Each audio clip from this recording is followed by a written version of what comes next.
Assalamualaikum warahmatullahi wabarakatuh. Halo semua, bertemu lagi dengan saya Mailatul Awaliyah dengan nomor LPM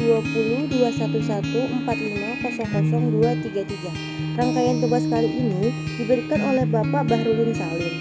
Untuk lebih jelasnya, bisa ikutin aku terus ya. Saat ini saya berada di makam pahlawan yang terletak di Kalibata. Pahlawan yang akan saya bahas kali ini adalah Jenderal Ahmad Yani. Adalah Menteri Panglima Angkatan Darat yang merupakan salah satu pahlawan revolusi yang gugur menjadi korban tragedi Gerakan 30 September, dibunuh oleh anggota Gerakan 30 September saat mencoba untuk menculik dia dari rumahnya. Ahmad Yani lahir di Jenar, Purworejo, Jawa Tengah pada tanggal 19 Juni 1922 dan wafat di tanggal 1 Oktober 1965 pada umurnya 43 tahun. Sebagai presiden, Soekarno bergerak lebih dekat ke Partai Komunis Indonesia atau PKI. Di awal 60-an, Yani sangat anti-komunis, menjadi sangat waspada terhadap PKI, terutama setelah partai ini menyatakan dukungannya terhadap pembentukan kekuatan kelima atau selain keempat angkatan bersenjata dan polisi. Dan Soekarno mencoba untuk memaksakannya nasakaum atau nasionalisme agama komunisme doktrin di militer.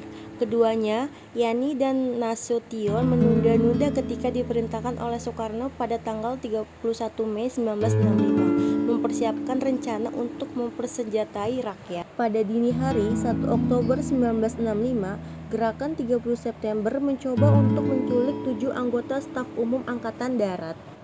Sebuah tim dari sekitar 200 orang mengepung rumah Yani di Jalan Latuhahari nomor 6 di pinggiran Jakarta Menteng, Jakarta Pusat. Biasanya, Yani memiliki 11 tentara menjaga rumahnya.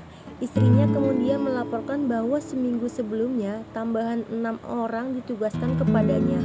Orang-orang ini berasal dari Komando Kolonel Latif yang diketahui Yani adalah salah satu komplotan utama dalam Gerakan 30 September. Menurut Yani, orang-orang tambahan tersebut tidak muncul untuk bertugas pada malam itu. Yani dan anak-anaknya sedang tidur di rumahnya, sementara istrinya keluar merayakan ulang tahunnya bersama sekelompok teman-teman dan kerabat. Dia kemudian menceritakan bahwa saat ia pergi dari rumah sekitar pukul 23.00, ia melihat seseorang duduk di seberang jalan seakan menjaga rumah di bawah pengawasan. Dia tidak berpikir apa-apa pada saat itu, tetapi setelah peristiwa pagi itu, ia bertanya-tanya berbeda. Juga dari sekitar jam 9 pada malam 30 September ada sejumlah panggilan telepon ke rumah pada interval yang ketika menjawab akan bertemu dengan keheningan atau suara akan bertanya apa waktu itu. Panggilan terus sampai sekitar jam 1 dan Mr. Yani mengatakan dia memiliki firasat sesuatu yang salah malam itu. Yani menghabiskan malam dengan beberapa pertemuan. Pukul 7 malam, ia menerima seseorang kolonel dari Kodim, Komando Operasi Tinggi. Jenderal Basuki Rahmat, komandan divisi di Jawa Timur, kemudian tiba dari markasnya di Surabaya. Basuki datang ke Jakarta untuk melaporkan kepada Yani pada keprihatinan tentang meningkatnya aktivitas komunis di Jawa Timur. Memuji laporannya, Yani memintanya untuk menemaninya ke pertemuan keesokan harinya dengan presiden untuk menyampaikan laporannya. Ketika para penculik datang ke rumah Yani dan mengatakan kepadanya bahwa ia akan dibawa ke hadapan presiden, ia meminta waktu untuk mandi dan berganti pakaian. Ketika penculik menolak, ia menjadi marah, menampar salah satu prajurit penculik dan mencoba untuk menutup pintu depan rumahnya. Salah satu penculik kemudian melepaskan tembakan, membunuhnya secara spontan. Tubuhnya dibawa ke lubang buaya di pinggiran Jakarta dan bersama-sama dengan orang-orang dari jenderal yang dibunuh lainnya, disembunyikan di sebuah sumur bekas. Tubuh Yani dan orang-orang korban lainnya diangkat pada tanggal 4 Oktober dan semua diberikan pemakaman kenegaraan pada hari berikutnya.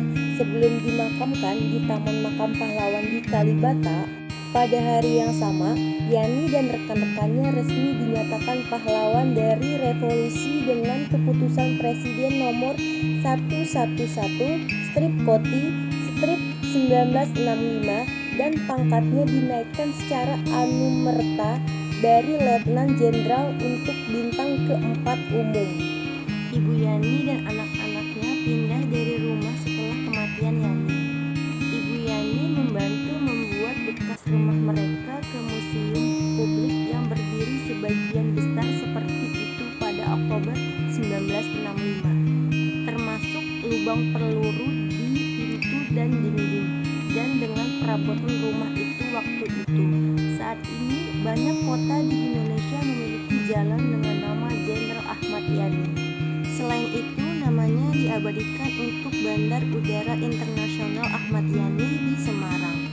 Nama besar Jenderal Ahmad Yani juga digunakan sebagai nama dua buah universitas di Indonesia, yaitu Universitas Jenderal Ahmad Yani yang berada di Cimahi, Universitas Jenderal Ahmad Yani Yogyakarta yang berada di Yogyakarta, dan sebuah sekolah tinggi dengan nama Sekolah Tinggi Kesehatan Jenderal Ahmad Yani Cimahi di Cimahi.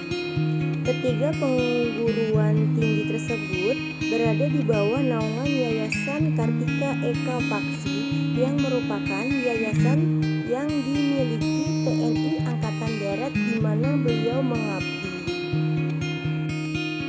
Cukup sekian materi tentang pahlawan revolusi Jenderal Ahmad Yani.